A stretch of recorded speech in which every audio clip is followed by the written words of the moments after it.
ఇక పవన్ కళ్యాణ్ గారు రాష్ట్రంలో ఉన్న పరిస్థితి గురించి మరి ఎప్పుడన్నాడో కానీ సాక్షి 20లో జనవరి 20నే వచ్చింది ఈ వార్త. ఈ దొంగతనాలు గంజాయి వాడకం పెరిగిపోయింది. పవన్ కళ్యాణ్ మొత్తం దంచేస్తాం, మేము వచ్చిన వారానికి అది అదిరిపోద్దని చెప్పినటువంటి పవన్ కళ్యాణ్ గారు ఇప్పుడు చివరికి పిఠాపురంలో నేరాలు విపరీతంగా పెరిగిపోయాయి అంటున్నారు. దొంగతనాలు గంజాయి వాడకం పెరిగిపోయింది, స్టేషన్లో సెటిల్మెంట్లు మానుకుంటే మంచిది, ఫిర్యాదులు ఇచ్చినా పోలీసులు పట్టించుకోవడం లేదు. గత వారం పిఠాపురంలో పోలీసుల పనితీరుపై పవన్ ఆగ్రహం. రామకృష్ణ గారు, ఇది ఆంధ్రప్రదేశ్లో పరిస్థితిని దర్పం పడుతున్నట్లేనా?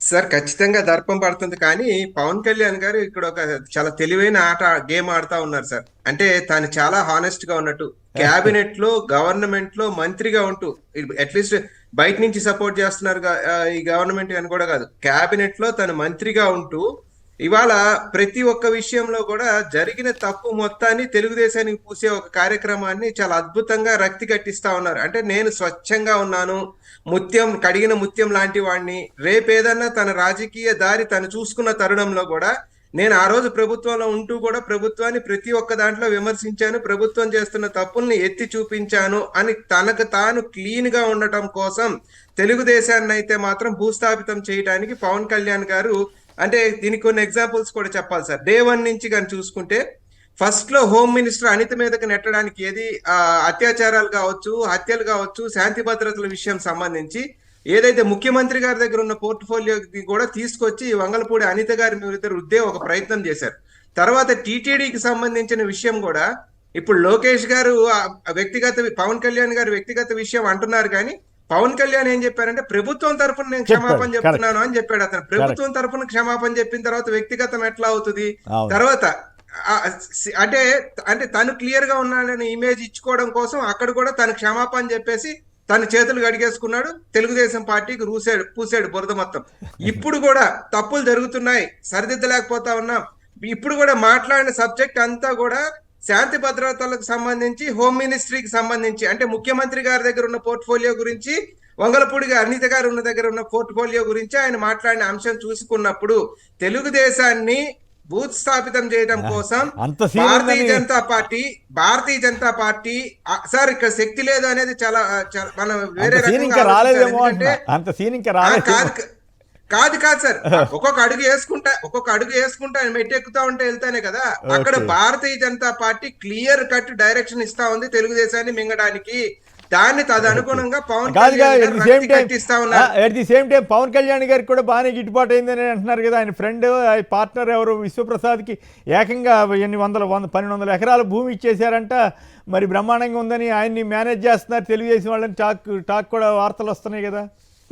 తెలుగుదేశం అవి బయటకు వచ్చి మాట్లాడగలుగుతుందా? పవన్ కళ్యాణ్ మీద ఇవాళ బురద చల్లే అంత ధైర్యం తెలుగుదేశం పార్టీ దగ్గర ఉందా? ఎందుకంటే పవన్ కళ్యాణ్ కాదు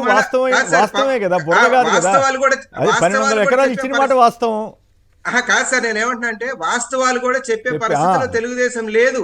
ఎందుకు లేదంటే అక్కడ వెనకాల మోడీ, అమిత్ షా, పవన్ కళ్యాణ్ వెనకమాల నిలబడి ఉన్నారు సూర్యచంద్రులాగా. సో పవన్ కళ్యాణ్ యొక్క అండ, పవన్ కళ్యాణ్ కి వాళ్ళిద్దరు అండ ఉన్న తరుణంలో కేంద్రంలో భారతీయ జనతా పార్టీ అంటే చంద్రబాబు నాయుడు గారు వెరీ సీనియర్ పొలిటీషియన్. కానీ ఈ రోజు ఉన్న తరుణంలో పవన్ కళ్యాణ్ తెలుగుదేశం పార్టీ పైన అంత బుడద జల్లుతున్న చంద్రబాబు నాయుడు గారు ఇవాళ దేశం మొత్తంలో వీకెస్ట్ చీఫ్ మినిస్టర్ లా కనపడతా ఉన్నాడండి.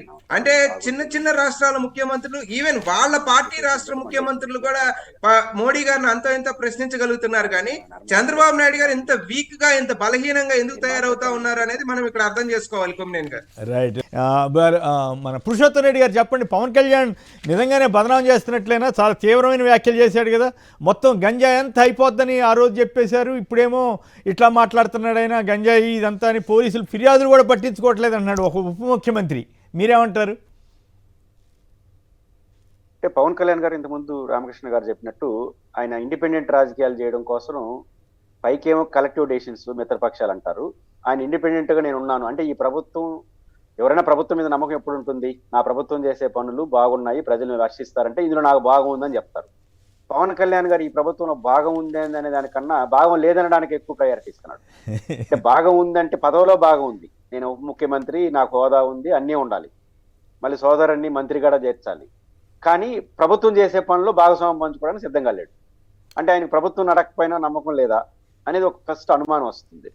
రెండోది పవన్ కళ్యాణ్ గారు స్వతంత్రంగా ఉండదలుచుకుంటే రాజకీయంగా స్వతంత్రం ఉండాలి కానీ కేబినెట్ లో ఉంటూ మాట్లాడడం అనేది వాళ్ళకి నష్టం. 2 రోజులు బాగుంటుంది కొమ్మినేని గారు ఈ వ్యవహారం. పవన్ కళ్యాణ్ చాలా బాగా మాట్లాడినాడు, టీటీడీ విషయాల్లో బాగా మాట్లాడినాడు, హోంమంత్రి విషయంలో బాగా మాట్లాడాడు. 2 రోజులు బాగుంటుంది, 3వ రోజు నుంచి ఆయనకు కూడా సమస్య స్టార్ట్ అవుతుంది. ఎన్ని రోజులు ఈ రాజకీయం? కాబట్టి పవన్ కళ్యాణ్ గారు ఇండిపెండెంట్ గా చేయదలుచుకుంటే ఈ ప్రభుత్వం మీద విశ్వాసం లేకపోతే బయటకు వచ్చేసేది. ఇప్పుడు లేదా భలే వాళ్ళే మీరు అన్నిటికీ మీరు భలే సలహా ఇస్తారు సార్. ఆయన ఏదో ఎంజాయ్ చేస్తా ఉంటే పాపం ఉప ముఖ్యమంత్రి పదవిని జనసేన కార్యకర్తలు ఏమైపోయినా పర్వాలేదు ప్రజలు అన్నట్టు గమనిస్తారు కదా. అవమానాలను కూడా భరించి ఆయన ఎంజాయ్ చేస్తా ఉంటే నేను వస్తాడని నేను అనుకోవట్లేదు, స్టాండ్ తీసుకోమంటున్నాను. ఆయన రాడని నా నమ్మకం. ఆయన ఏం రాడు. 10 ఏళ్ల పాటు చంద్రబాబు గారు ఉండాలని కోరుకుంటున్నాడు, ఇవన్నీ కోరుకుంటున్నాడు. ఆయన నడక చూస్తే ఎంత రాజీ పడైనా సరే చంద్రబాబు గారితో కలిసి ప్రయాణం. మీరు అన్నట్టు కరెక్టే, ఇంకా 4 ఏళ్ళు ఉంది. అటు చంద్రబాబుని ఇటు జగన్ ని ప్రత్యామ్నాయం రాజకీయ నాయకుడు కాదలుచుకుంటే మనం చెప్పిన స్టాండ్ తీసుకుంటాడు. ఆయన ప్రత్యామ్నాయ రాజకీయం తీసుకుంటారు, కంఫర్ట్ రాజకీయాలు చేస్తారు. కంఫర్ట్ రాజకీయాల కాబట్టి ఈ బతక నేర్చిన రాజకీయాలతో ఎక్కువ కాలం నడవదు. కాబట్టి ఈ రోజు పవన్ కళ్యాణ్ గారు నడుస్తున్నాడు సార్, ప్రభుత్వానికి నష్టం, ఆయనకు కూడా ఒక కాలం పోయిన నష్టం, ప్రజలకు కూడా పెద్ద ఉపయోగం లేదు. ఆయన వేసే ఇండిపెండెంట్ అడుగులు ఇండిపెండెంట్ గా నిజాయితీగా ఉంటే వర్కౌట్ అవుతుంది. ఇట్లా వ్యవహరిస్తే అది నష్టం వస్తుంది, వాళ్ళు ఆలోచించుకోవాలి. రైట్. శేఖర్ గారు సంక్షిప్తంగా మీరు కూడా కామెంట్ చేస్తారా? సార్ చేస్తాం సార్. అయితే పవన్ కళ్యాణ్ గారు చెప్తున్నట్టుగా గంజాయి హబ్ ఒకటే కాదు సార్, దేశంలో ఆంధ్రప్రదేశ్ రాష్ట్రంలో మొట్టమొదటిసారిగా గుంటూరు జిల్లాలో మొన్న సార్ తొలి కొకైన్ కేసు సార్ గంజాయి ఆంధ్రప్రదేశ్ అన్నారు సార్. ఈ రోజు మాదక ద్రవ్యాల ఆంధ్రప్రదేశ్ అనాలా సార్ మేము? కానీ రాష్ట్ర బ్రాండ్ ని దెబ్బతీయడం మాకు ఇష్టం లేదు సార్, రాష్ట్రాన్ని కించపరచడం మాకు ఇష్టం లేదు సార్. సో ఏదైతే ఈ గంజాయి మాదక ద్రవ్యాలకు సంబంధించి వైఎస్ఆర్ కాంగ్రెస్ పార్టీ అధికారంలో ఉన్నప్పుడు ఎలా ఉక్కుపాదం మోపిందో, శాంతి భద్రతలకు సంబంధించి వైఎస్ఆర్ కాంగ్రెస్ పార్టీ ఎలా ముందుకెళ్ళిందో ఆ విధంగా ముందుకెళ్ళడం చేతగాక శాంతి భద్రతలను గాలికి వదిలేశాడు. ఆడపిల్లల మీద అఘాయిత్యాలు పెరిగిపోయాయి, పట్టపగలే దొంగతనాలు జరుగుతా ఉన్నాయి, జూదం బహిరంగ వస్తువు అయిపోయింది, సార్. అవును, రికార్డింగ్ డాన్సులు బహిరంగ వస్తువులు అయిపోయాయి. కాదుగా, ఇప్పుడు అన్నిటికి మించి పిఠాపురంలోనే నేరాలు విపరీతంగా పెరిగిపోయాయి. పోలీసులకు ఫిర్యాదు ఇచ్చినా పోలీసులు పట్టించుకోవడం లేదు అంటూ స్టేషన్లో సెటిల్మెంట్లు మానుకుంటే మంచిదని ఒక ఉప ముఖ్యమంత్రి చెబుతున్నారంటే ఇక అంతకంటే ఘోరమైన పరిస్థితి ఏముంటుంది?